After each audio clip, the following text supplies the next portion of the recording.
বন্ধুরা, আগের দিন দেখেছিলাম যে আমরা একটা কনসিল খুলেছিলাম। কনসিলটা খোলার পরে আমরা এখন 3-in-1 মিক্সার লাগিয়েছি। তো এটা দেখুন কেমন হয়েছে, আর আগেরটা কেমন ছিল সেটাও আপনাদের দেখাচ্ছি।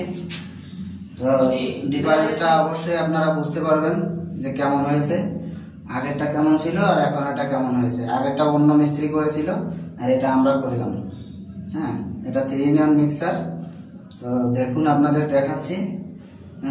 আগের গেটআপটা কেমন ছিল বাথরুমের আর এখনের গেটআপটা কেমন হয়েছে এটা আপনারা কমেন্টে জানাবেন অবশ্যই। আর ভিডিওটি যদি ভালো লেগে থাকে অবশ্যই কমেন্ট করবেন। ধন্যবাদ।